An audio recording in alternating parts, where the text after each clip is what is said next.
this lecture, we're going to apply our point of view terms to a work of fiction, in particular, Susan Glaspell's A Jury of Her Peers. Our first job when analyzing point of view is to determine whether the narrator in a fiction text is first person or third person. It's pretty easy. In this text, we get almost right off the bat. When Martha Hale opened the storm door and got a cut of the north wind, she ran back in for her big woolen scarf as she hurriedly wound that around her. Her head and eye made a scandalized sweep of the kitchen. Right there, we see the third person pronoun she being used a couple of times. And so that clues us in that this is a third person narrator who's going to be observing the text from the outside. So our next job is to determine whether this third person narrator is an omniscient narrator or a limited narrator. And in this case, if you think through the structure of the plot, where you have the plot that follows the women and stays with them in the kitchen while the men go off to examine other parts of the house. And we never follow along with the men. We never go and see what they're doing outside or upstairs. It stays exclusively with the women in the kitchen and what's going on there. It's pretty clear that this is a third person limited narrator. The other clue that we get that this is a third person limited narrator is that we can identify a focal character, in this case, Mrs. Hale.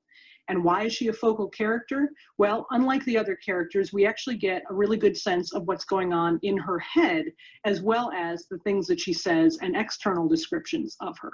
Because of that, we can see that she is the focal character for the narration, and that therefore this is a third person limited point of view. Just an example of this, if you look at paragraph, say, 21, it describes Mrs. Hale still leaning against the door, had that sinking feeling of a mother whose child is about to speak a piece. Lewis often wandered along and got things mixed up in a story. She hoped he would tell this straight and plain and not say unnecessary things that would just make things harder for Minnie Foster. Right, so that whole thing is all just going on in her head. That gives us a really good sense that she is the focal character, because we're getting that insight from her for that character, but we really don't see that with any of the other characters. The other thing we need to evaluate with a third person narrator is whether it is objective or intrusive.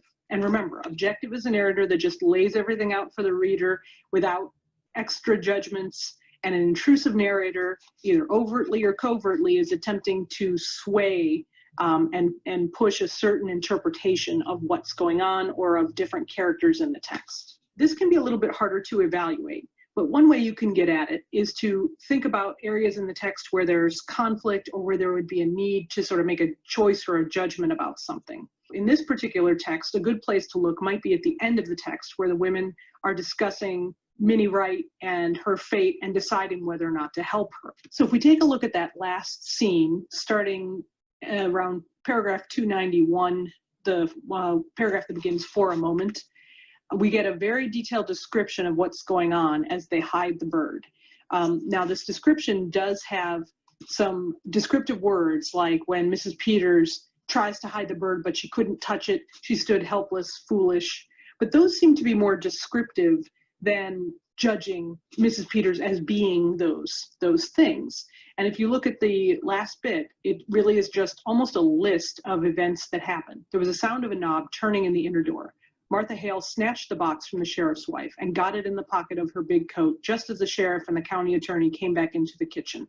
"Well, Henry," said the county attorney facetiously, "at least we found out that she was not going to quilt it. She was going to, what is it you call it, ladies?"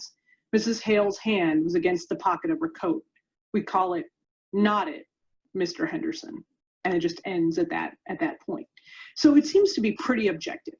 It just presents the things. Now, I will say that in reporting what Mrs. Hale is thinking, it certainly does report her judgments about things. In using that limited perspective and reporting accurately the thoughts that Mrs. Hale is having, it certainly conveys her judgments about things.